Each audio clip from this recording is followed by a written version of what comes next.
Hello, എൻ്റെ എല്ലാ കൂട്ടുകാർക്കും എല്ലാ മലയാളികൾക്കും എൻ്റെ സ്നേഹം നിറഞ്ഞ വിഷു ആശംസകൾ. ഇതെൻ്റെ വീട്ടിലെ കണി വച്ചിരിക്കുന്നതാണേ. രാവിലെ 4:30 മണിക്ക് തന്നെ വീട്ടിൽ നിന്ന് ഇറങ്ങി ഇളംകുളം ശ്രീ മഹാദേവ ക്ഷേത്രത്തിൽ പോയി. വീഡിയോ എടുക്കാനുള്ള അനുവാദമില്ല. അത് കഴിഞ്ഞ് നമ്മളെ വീടിനടുത്തുള്ള ദേവീക്ഷേത്രത്തിൽ പോയി. അവിടെ നിന്ന് പ്രസാദം കിട്ടി. ഗോശാല കൃഷ്ണനാണ് ഇളംകുളം മഹാദേവ ക്ഷേത്രത്തിലിരിക്കുന്നത്. അവിടെ നിന്ന് വെണ്ണ നിവേദിച്ചു. പിന്നെ ഇനി എനിക്ക് ഒരു കാര്യം കൂടി കാണിക്കാനുണ്ട്. ഇളംകുളം മഹാദേവ ക്ഷേത്രത്തിൽ നിന്ന് എനിക്ക് ഇന്ന് എൻ്റെ ജീവിതത്തിലെ ഏറ്റവും സന്തോഷമുള്ള ദിവസമാണ്. ഇതെന്താണെന്നറിയോ? രുദ്രാക്ഷം. ഞാൻ കുറേ കാലം കൊണ്ട് കാത്തിരിക്കുന്നതായിരുന്നു. ഞങ്ങളുടെ 3 പേർക്കും ഞാൻ രുദ്രാക്ഷം വാങ്ങിച്ചു. ഫ്രീ ആയിട്ട് കൊടുക്കുന്നതാണ്. അത് ആദിയോഗി ഗുരുവിൻ്റെ അവരുടെ യോഗാചാര്യൻ ആദിയോഗിയുടെ കണക്കായിട്ടാണ് അതവിടെ കൊടുക്കുന്നത്.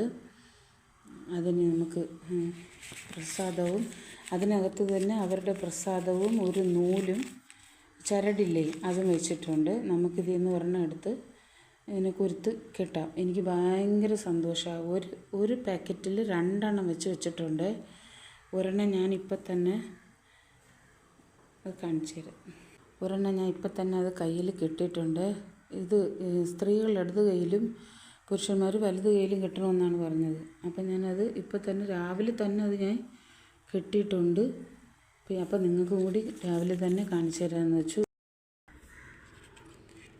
ഇനി ഒരു കാര്യം കൂടി ഉണ്ട്. എനിക്ക് മഹാദേവ ക്ഷേത്രത്തിൽ നിന്ന് എനിക്കൊരു വിഷുക്കൈ നീട്ടം കിട്ടിയതാണ് ഇത്.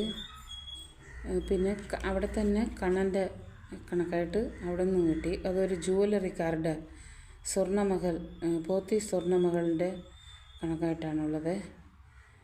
അതും ഒരു വിഷുക്കൈ നീട്ടം കിട്ടി.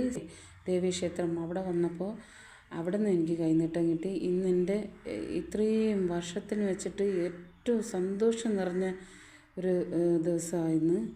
എനിക്ക് വേറെ കൈനീട്ടം ഒക്കെ ഭയങ്കര പ്രധാനമാണ്. പക്ഷേ എനിക്ക് ഈ രുദ്രാക്ഷം എനിക്കിന്നത് മറക്കാൻ പറ്റാത്തത്ര സന്തോഷം. അപ്പോൾ ഇതെല്ലാവരെയും കൂടെ നമ്മുടെ ഫ്രണ്ട്സിനെയും കൂടെ ഒന്ന് കാണിക്കാമെന്ന് വെച്ചിട്ടാണ് ഇത്. അപ്പോൾ എല്ലാവർക്കും ഒരിക്കൽ കൂടി വിഷു ആശംസകൾ. അങ്ങനെ ഒരു പായസം ഉണ്ടാക്കുന്നുണ്ട്. അതുമായിട്ട് വൈകുന്നേരമോ നാളെയോ വരുന്നതായിരിക്കും. അപ്പോൾ എല്ലാവർക്കും ഹാപ്പി വിഷു.